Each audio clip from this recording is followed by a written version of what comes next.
I was on a flight to the most important job interview of my life when a 6-year-old girl started having a complete meltdown in the seat across from me. Her terrified crying was filling the entire cabin, and nothing her mother tried was working.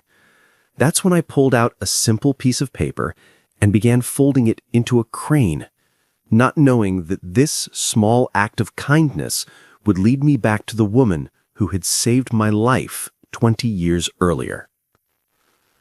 Before we begin, I'd love to know, where are you watching from?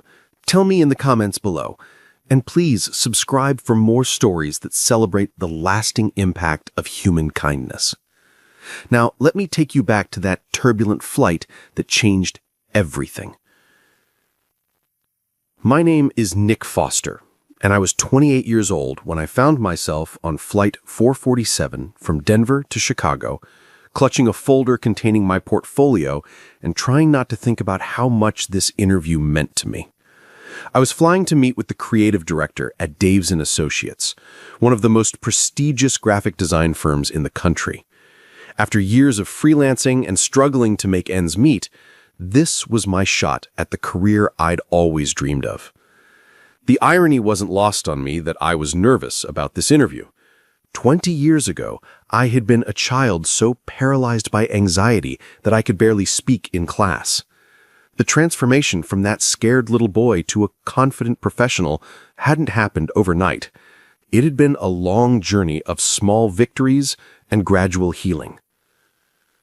I'd been preparing for this Daves & Associates interview for months, perfecting my presentation, researching the company's client base and design philosophy, practicing answers to every possible question they might ask.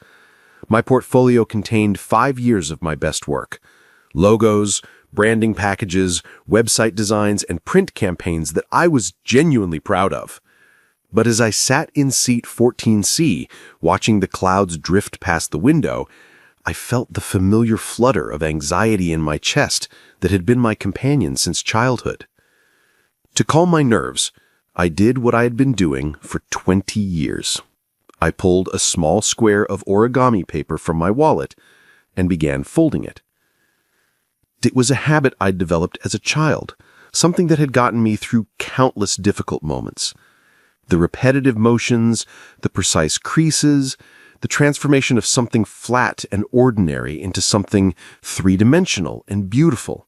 It never failed to center me. I always carried origami paper with me, in my wallet, in my laptop bag, in the glove compartment of my car. It had become as essential to me as my keys or my phone. Over the years, I'd folded thousands of cranes, flowers, boxes, and animals. I'd taught the art to friends, to nieces and nephews, to anyone who seemed like they might benefit from the meditative practice of creation. But I'd never forgotten where it all began. I was halfway through folding a crane when I heard it. The sound of a child in distress. Not just crying, but the kind of panicked, inconsolable sobbing that cuts through every other noise and makes everyone within earshot feel helpless and uncomfortable. I looked up to see a little girl, maybe 6 years old, in the seat across the aisle from me. She was curled up in a ball, her small body shaking with sobs, while a woman who was clearly her mother tried desperately to comfort her. The child's face was red and streaked with tears, her breathing coming in short, panicked gasps that suggested she was working herself into a full anxiety attack. "Shh, Nancy, it's okay," the woman was saying, her voice strained with worry and exhaustion. "We're safe. The plane is safe. Remember what we talked about?" But Nancy was beyond hearing rational words. She was lost in whatever fear had taken hold of her, and her cries were getting louder, more desperate. I could see other passengers starting to look annoyed, some shooting irritated glances in their direction, others putting on headphones or burying their faces deeper in their books and magazines. A flight attendant had come over and was speaking in hushed tones with the mother, clearly trying to figure out how to handle the situation. The mother's face was flushed with embarrassment and concern. She looked exhausted, like someone who had been dealing with this level of distress for a long time. There was something in her expression that I recognized, the helpless frustration of an adult who desperately wants to help a child but doesn't know how to reach them through their fear. I knew that feeling intimately. I remembered being that scared child, overwhelmed by emotions I couldn't control or understand.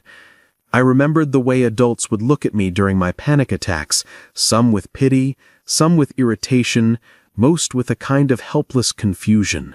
And I remembered the rare adults who had the patience and wisdom to meet me where I was, rather than where they thought I should be. Without really thinking about it, I stood up and approached their row. The flight attendant looked at me with a mixture of hope and skepticism. "Excuse me," I said gently to the mother. "I'm sorry to intrude, but I might be able to help." The woman looked up at me with desperate, grateful eyes. She was probably in her 50s, with graying brown hair pulled back in a ponytail, and the kind of face that suggested she was used to taking care of others. She had laugh lines around her eyes and the patient expression of someone who worked with children, though right now that patience was clearly being tested. There was something familiar about her, though I couldn't place what it was. "Please," she said, her voice cracking slightly. "I'll try anything. She's been like this since we boarded. She's new to our family, and flying is very scary for her." I knelt down in the aisle so I was at Nancy's eye level. She was still crying, but I could see her peeking at me through her fingers. Her eyes were wide with fear, but there was also a flicker of curiosity about this stranger who was suddenly paying attention to her. "Hi, Nancy," I said softly, keeping my voice calm and steady. "I can see you're really scared right now." She nodded, hiccuping through her tears, her small chest still heaving with the effort of crying. "You know what? I get scared sometimes too. And when I do, I have something that always helps me feel better. Would you like to see?" Nancy nodded again, her crying starting to quiet just a little. I could feel the attention of nearby passengers focusing on us, but I kept my attention entirely on the frightened little girl in front of me. I held up the half-finished crane I'd been working on. This is called origami. It's the art of folding paper into beautiful shapes. It comes from Japan, and it's been around for hundreds and hundreds of years. Watch this. With slow, deliberate movements, I continued folding the crane, narrating each step in a calm, soothing voice. First, we make this fold here like we're tucking the paper into bed. See how gentle we have to be? The paper wants to cooperate with us only if we're patient and careful. Nancy's crying had stopped completely now. She was watching my hands with fascination, her fear temporarily forgotten in the wonder of watching something magical happen right in front of her. "Now we flip it over and do the same thing on the other side," I continued. "Origami is all about symmetry, making sure both sides match. It teaches us patience, because if we rush, we might tear the paper or make a crooked fold." I could see Nancy's breathing starting to slow down, her body beginning to relax as she focused on the rhythmic movements of my hands. "This next part is a little tricky," I said, making an inside reverse fold. "We have to push this part in, like we're turning it inside out. It might seem impossible at first, but if we're gentle and persistent, the paper will do exactly what we want it to do." "How do you know how to do that?" Nancy asked, her voice small but no longer panicked. "I learned when I was about your age," I said. "I was a pretty scared kid too, and someone very special taught me that when we feel overwhelmed, we can create something beautiful with our hands. It helps our minds focus on something positive instead of something scary." "Now comes my favorite part," I said, gently pulling the crane's wings apart. "We give it life." The paper crane seemed to bloom in my hands, transforming from a flat, folded shape into something that looked like it might actually fly. Nancy's eyes went wide with amazement, and I heard a few appreciative murmurs from the passengers who had been watching. "It's beautiful," Nancy whispered, reaching out tentatively to touch one of the crane's wings. "Would you like to learn how to make one?" Nancy nodded eagerly, and I pulled another square of paper from my wallet, a piece of bright yellow origami paper that seemed to glow under the airplane's fluorescent lights. For the next 45 minutes, I sat in the aisle of that airplane, teaching a frightened little girl how to fold her first origami crane. Her mother watched with tears in her eyes as Nancy's fear melted away, replaced by concentration and wonder. The flight attendants, initially concerned about me blocking the aisle, quickly realized that what was happening was more important than airline regulations. "Like this?" Nancy asked, showing me her attempt at the first fold. "Perfect," I said. "You're a natural at this. See how you made that crease nice and sharp? That's exactly right." Other passengers had stopped what they were doing to watch. What had started as an annoying disruption had become something beautiful, a moment of connection and learning that seemed to calm the entire cabin.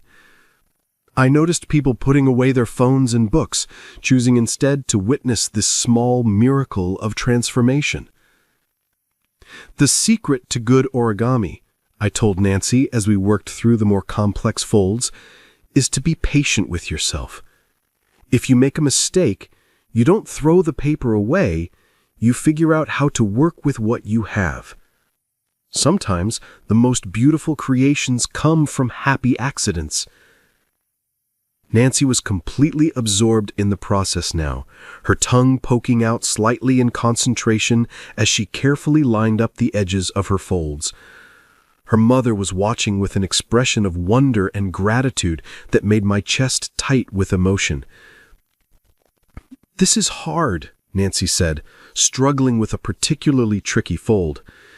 "It is hard," I agreed. "But you know what? You're doing it anyway. That's what brave people do. They keep trying even when something is difficult." "Am I brave?" she asked, looking up at me with those wide, trusting eyes. "I think you're one of the bravest people I know," I said seriously. "You got on an airplane even though it scared you. You're learning something new even though it's challenging, and you're not giving up even when it gets frustrating. That's the definition of brave." By the time Nancy finished her crane, she was beaming with pride. It wasn't perfect, the proportions were a little off, and one wing was slightly crumpled, but it was hers, created by her own hands through patience and determination. "I made this," she said, holding it up for her mother to see, her voice filled with amazement at her own accomplishment. "You certainly did, sweetheart," her mother said, her voice thick with emotion. "It's absolutely beautiful." As the captain announced our initial descent into Chicago, I returned to my seat, but not before Nancy's mother followed me. "I can't thank you enough," she said, her eyes bright with tears. "I'm Daniela, by the way, and what you just did? That was incredible. Where did you learn to do that?" "I learned when I was about Nancy's age," I said. "I was a pretty anxious kid, and my third-grade teacher taught me origami as a way to calm down and focus. It changed my life, honestly." Daniela's expression shifted slightly, something flickering in her eyes that I couldn't quite identify. "Your third-grade teacher taught you origami?" "Yeah, Mrs. Actually, I think it was Miss Bell back then. This was about 20 years ago, in Springfield Elementary in Colorado." Daniela went very still, her face paling slightly. "Springfield Elementary? You know it?" I taught there for 30 years, she said slowly, her voice barely above a whisper. "What did you say your name was?" "Nick Foster. Well, Nicholas Foster, but everyone called me Nick." I watched as recognition dawned on Daniela's face, her eyes widening with shock and something that looked like joy and disbelief all mixed together. "Nikki," she whispered. "Little Nikki Foster, who used to sit in the back corner and barely spoke above a whisper." It was my turn to be shocked. The familiar feeling I'd had about her suddenly made sense. Miss Bell? I go by my married name now, Daniela Stone, but yes. Oh my God, Nikki, I can't believe it's you. We stared at each other for a moment, both of us trying to process this impossible coincidence. The shy, anxious 8-year-old boy and the patient teacher who had changed his life, reunited on an airplane 20 years later. "You remember me?" I asked, still hardly believing it. "Remember you? Nikki, you were one of the students I thought about most over the years. You were so bright, so creative, but so scared of everything. You barely spoke in class, and you'd have these panic attacks." The memories came flooding back with startling clarity. I had been that scared kid, overwhelmed with anxiety that I didn't understand and couldn't control. School had been a daily struggle, every interaction a potential source of terror. I remember sitting in the back corner of Miss Bell's classroom, trying to make myself invisible, hoping no one would call on me or notice me. "I remember the first time you taught me origami," I said. "I'd had a meltdown during math class, and you kept me inside during recess." "You were so upset," Daniela remembered, settling into the empty seat next to me as other passengers prepared for landing. "You said you felt stupid because you couldn't understand fractions, and you were convinced everyone thought you were weird. And you pulled out that square of paper and said, 'Let me show you something magical.' You took to it immediately," she said, smiling at the memory. "Your hands were so steady, so precise, and for the first time since I'd known you, you looked peaceful." I thought about that moment, how it had felt to create something beautiful with my own hands, how the repetitive folding had quieted the chaos in my mind. It had been like discovering a secret language that my brain understood instinctively. "You started bringing me origami paper every day after that," I continued, "during lunch, during free time, whenever I looked like I was getting overwhelmed. It was the only thing that seemed to help," Daniela said. "You'd fold cranes and flowers and boxes, and with each creation you seemed to gain a little more confidence. Other kids started noticing your work, asking you to teach them. It was the first time I saw you really interact with your classmates." "You have no idea what that meant to me," I said, my voice getting thick with emotion. "Those origami sessions, they didn't just teach me a skill. They taught me that I could create something beautiful, that my hands could make something worthwhile. They gave me a sense of control when everything else felt chaotic. I remember the day you brought me that complex dragon you'd folded at home," Daniela said. "You were so proud, and you should have been. It was incredibly intricate for an 8-year-old. I worked on it for 3 hours," I remembered. "My mom thought I was obsessed, but I wanted to show you that I could do something really difficult." "That was the day I knew you were going to be okay," Daniela said softly. "I could see the confidence building in you, the way you were starting to believe in your own abilities." Daniela's eyes were bright with tears. "I always wondered what happened to you. You moved away at the end of that year, and I never got to see how you turned out." "My dad got transferred to Denver. I was devastated to leave your class." "You were the first teacher who really saw me, who understood that I wasn't just a difficult kid. I was a scared kid who needed a different kind of help. And look at you now," she said, gesturing to my professional attire and the portfolio case at my feet. "What do you do?" "I became a graphic designer. I'm actually on my way to a job interview right now, the biggest opportunity of my career, and it all started with those origami paper cranes you taught me to fold." "How so?" "The patience, the attention to detail, the understanding that something beautiful can come from something simple, those are the foundations of good design. But more than that, origami taught me that I had value, that I could contribute something meaningful to the world. It gave me the confidence to pursue art, to believe that my creativity mattered. We talked for the rest of the flight, catching up on 20 years of life. Daniela told me about her career, how she had specialized in working with anxious and struggling children, how she had developed programs that incorporated art therapy into traditional education. She told me about her marriage to Kyle Stone, a fellow teacher, and how they had spent their careers working together to help children who didn't fit the traditional mold.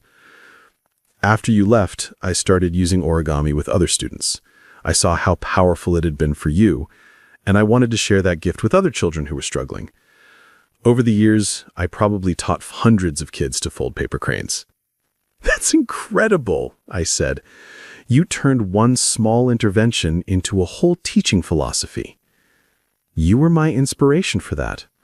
Watching you transform from a scared, silent child into someone who could create beautiful things and share them with others, that showed me the real power of art as a healing tool. She told me about her retirement 2 years earlier, how she had struggled to find purpose after leaving the classroom that had been her life for 3 decades. And then she told me about Nancy, who she had recently adopted after the little girl had been through a series of difficult foster placements.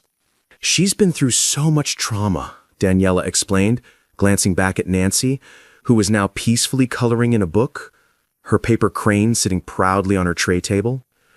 Her birth parents were addicts who neglected her terribly. She's been in and out of foster homes since she was 3.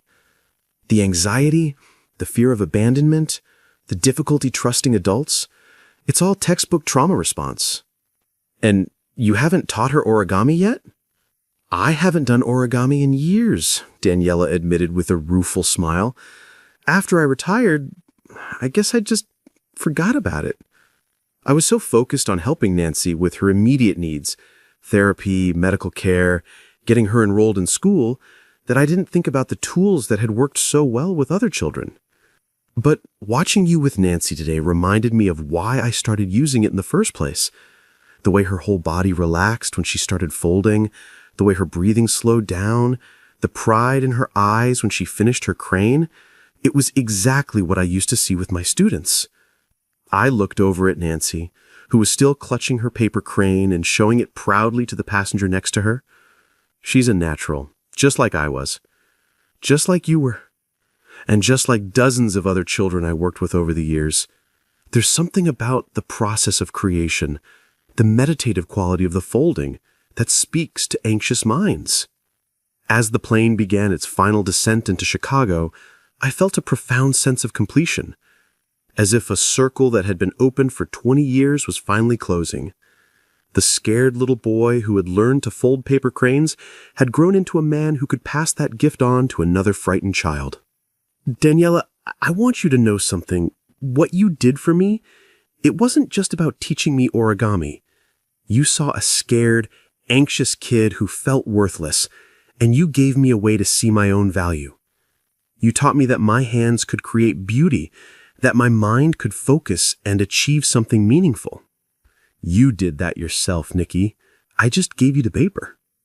"No," I said firmly. "You gave me so much more than paper. You gave me hope.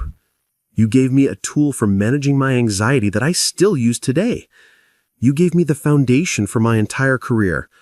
Most importantly, you gave me the understanding that even when everything feels chaotic and overwhelming, I can still breathe and just be present and creating." Daniela was crying now, and so was I. I became a teacher because I believed that small moments could change lives, but I never imagined I'd get to see the proof of that belief 20 years later. Every design I create, every project I work on, every time I help a client solve a visual problem, it all traces back to that first paper crane you taught me to fold. You didn't just teach me a craft, you taught me that transformation is possible, that beauty can emerge from the simplest materials, and that with patience and care, anything can be made into something magnificent.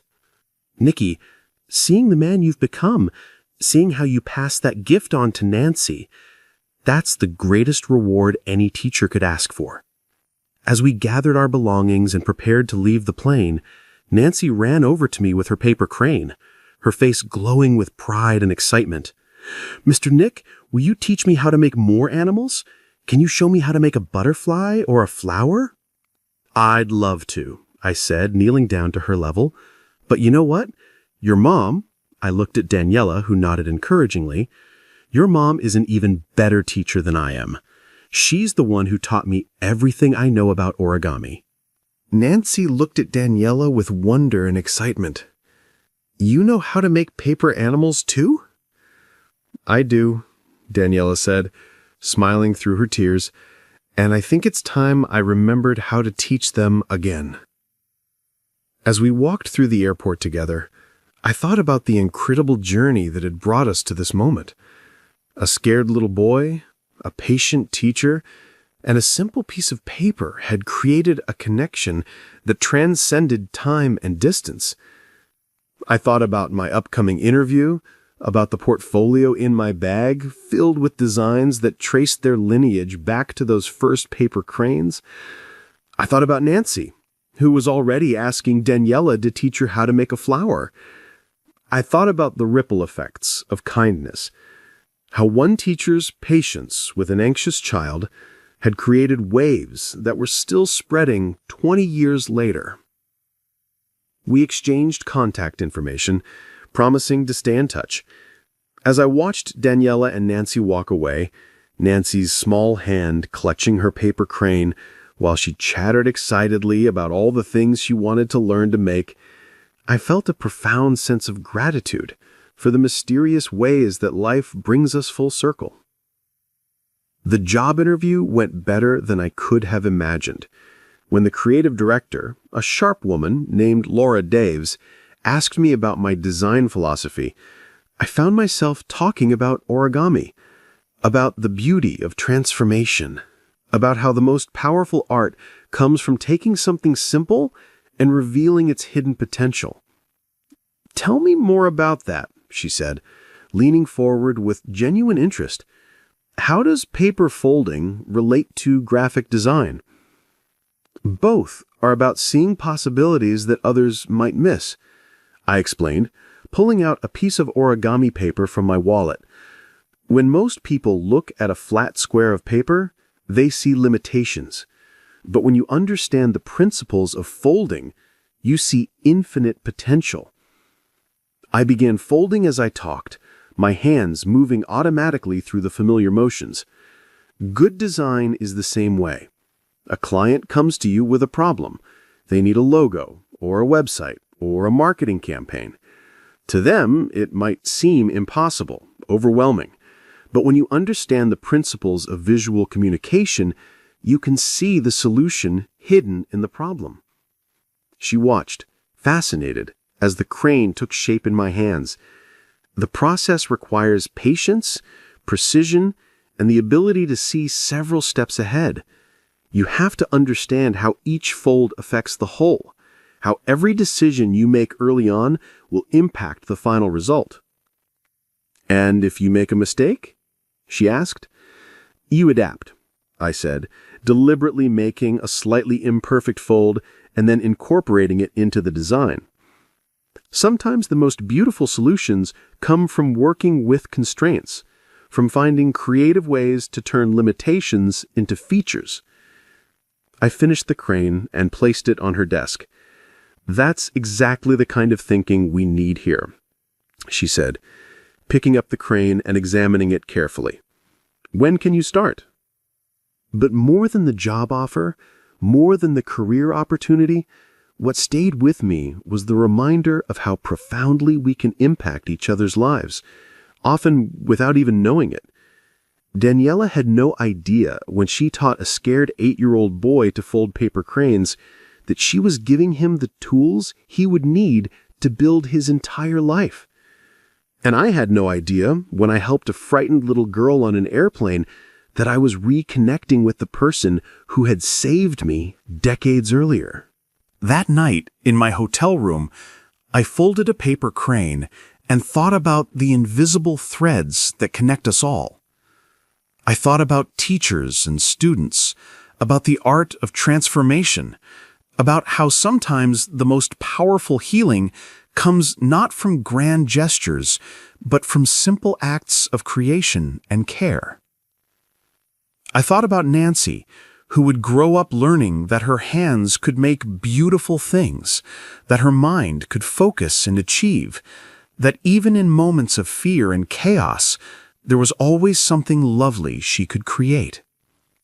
And I thought about Daniela, who had been reminded that the seeds she planted in young hearts continued to bloom long after she thinks her work is done.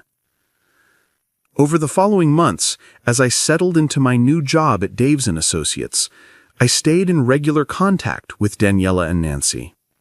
I would send them photos of my latest origami creations, and they would send me pictures of Nancy's growing collection of paper animals and flowers. Daniela had thrown herself back into origami with the enthusiasm of someone rediscovering a lost passion, and Nancy was proving to be an eager and talented student. "She's like a different child," Daniela told me during one of our phone calls. "The anxiety is still there, but now she has a tool to manage it. When she starts to feel overwhelmed, she asks for paper, and she folds until she feels calm again. It's given her confidence too," she continued. "She started showing her creations to other kids at school, teaching them simple folds. For a child who is so withdrawn and fearful, seeing her take on a teaching role is incredible." I understood that transformation intimately. The act of creating something beautiful, of mastering a skill that others admired, had been the foundation of my own journey from anxious child to confident adult. 6 months after our reunion, Daniela called with exciting news.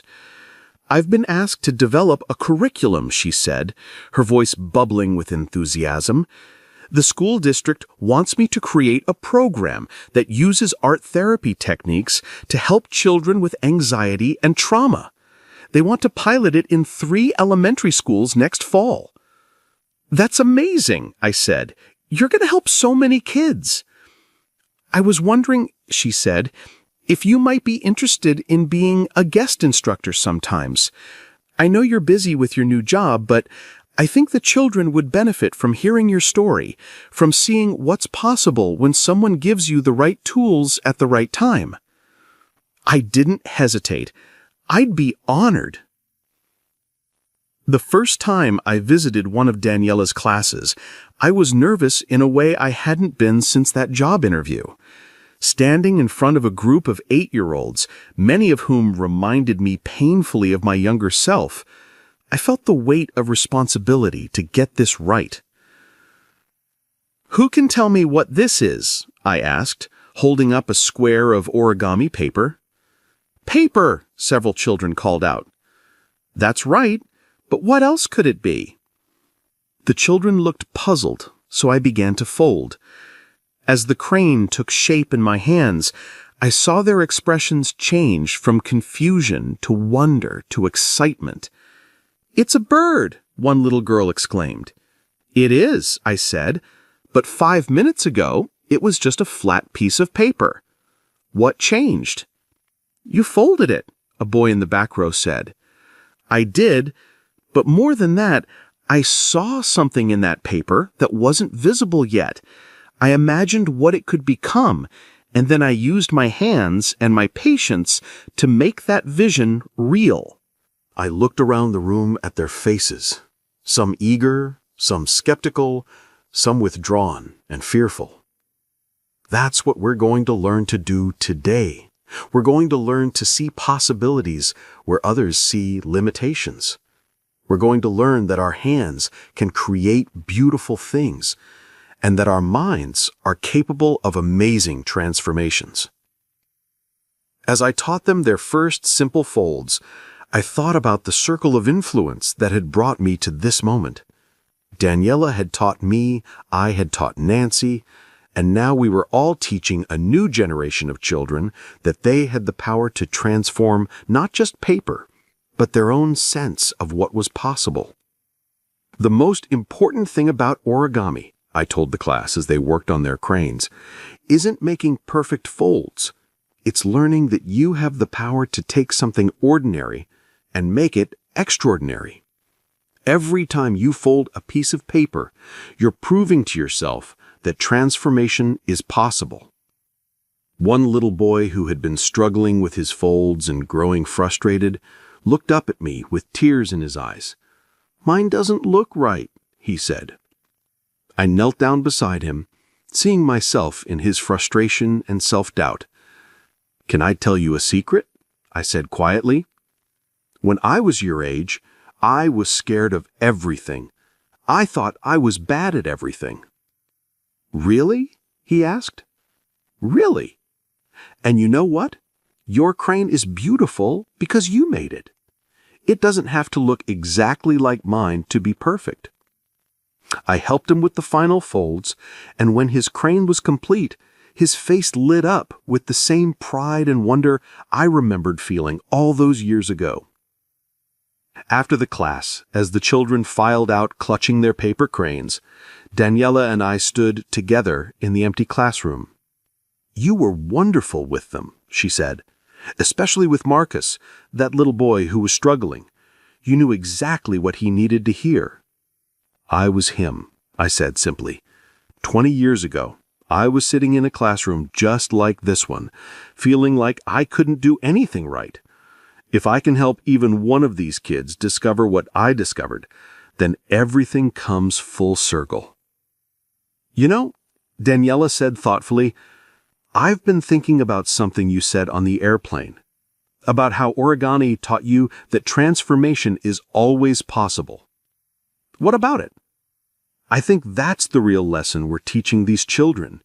Not just how to fold paper, but how to believe in their own capacity for change and growth. How to see that no matter how flat or ordinary they might feel, they have the potential to become something three-dimensional." I nodded, understanding exactly what she meant. It's a metaphor for resilience, isn't it? For the idea that we can take the raw materials of our lives, even the difficult parts, and fold them into something meaningful. Exactly. And that's a lesson that goes far beyond art class. As I drove home that evening, I thought about the profound interconnectedness of our stories. A scared child, a patient teacher, a simple piece of paper, and 20 years later, a new generation of children learning that they had the power to transform not just paper, but their own sense of what was possible. The paper crane sat on my dashboard, a small reminder of a profound truth, that we are all connected by invisible threads of kindness, that the love we give to others has a way of finding its way back to us, and that sometimes the most important journeys are the ones that bring us full circle to where we started, but with new eyes to see the beauty that was always there. In the end, Origami had taught me its greatest lesson, that transformation is always possible, that beauty can emerge from the simplest materials, and that with patience, care, and the right guidance, anything can be folded into something magnificent. But more than that, it had taught me that we all have the power to be teachers and students simultaneously, to pass on the gifts we've received while continuing to learn and grow ourselves. The scared little boy who had learned to fold paper cranes had become a man who could teach others to do the same. And in that teaching, in that sharing of knowledge and hope, the circle of transformation continued, one fold at a time, one child at a time, one moment of patient kindness at a time. An absolutely beautiful story about the lasting impact teachers have on their students and how kindness creates ripples that span decades. What do you think of the way Nick's childhood teacher shaped his entire life through such a simple act? Let us know your thoughts in the comments below.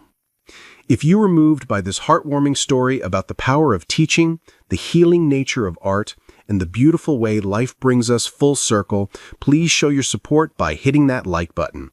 And be sure to subscribe for more inspiring stories that celebrate human connection. Don't forget to click the notification bell so you never miss an upload. Thanks for watching, and we'll see you in the next one.